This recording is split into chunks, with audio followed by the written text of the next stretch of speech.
রাজধানীর foreign service একাডেমিতে জাতীয় ঐকমত্য কমিশনের দ্বিতীয় ধাপের নবম দিনের আলোচনায় রাষ্ট্রপতির ক্ষমা প্রদর্শন ও বিচার বিভাগ বিকেন্দ্রীকরণ নিয়ে আলোচনা হয়। এজেন্ডায় থাকলেও বাদ পড়ে জরুরি অবস্থা ঘোষণার বিষয়টি। আলোচনা শেষে রাষ্ট্রপতির ক্ষমা প্রদর্শন ইস্যুতে দলীয় অবস্থান তুলে ধরে রাজনৈতিক দলগুলো।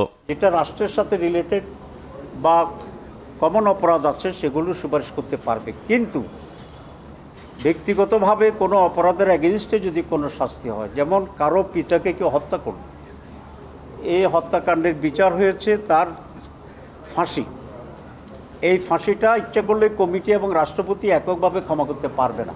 ক্ষমা প্রদর্শনের যে বিষয়টিকে অবারিত এবং একই সাথে নিরঙ্কুশ করে রাখা হয়েছিল, সেই জায়গাটাতে অবশ্যই আইনের বিধিবিধান প্রয়োজন। আমরা নীতিগতভাবে একমত হয়েছি যে রাষ্ট্রপতির এই ক্ষমা প্রদর্শনের বিষয়টি আইন দ্বারা নিয়ন্ত্রিত হবে।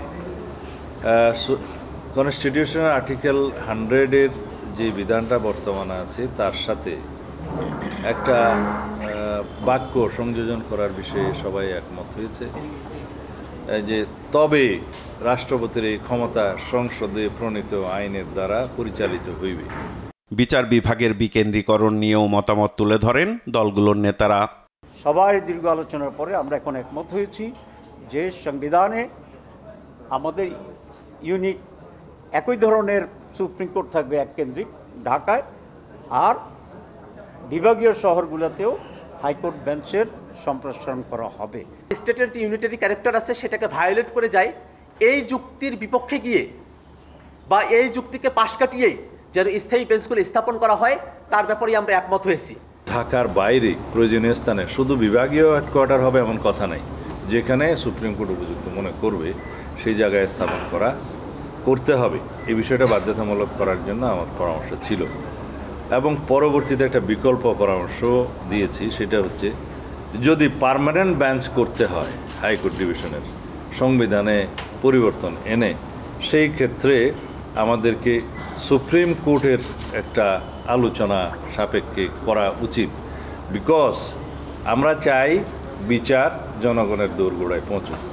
প্রশ্নের জবাবে বিএনপির স্থায়ী কমিটির সদস্য সালাউদ্দিন আহমদ বলেন, বিচার বিভাগের ফ্যাসিস্টদের বিরুদ্ধে নেয়া সরকারের ব্যবস্থা যথেষ্ট নয়। তাদের ইন্ডিভিজুয়াল ক্রিমিনাল লায়াবিলিটির জন্য ফিক্স করতে হবে, তাদের শুধুমাত্র চাকরি গেলে হবে না, তাদের ক্রিমিনাল অফেন্সের জন্য বিচারও করতে হবে।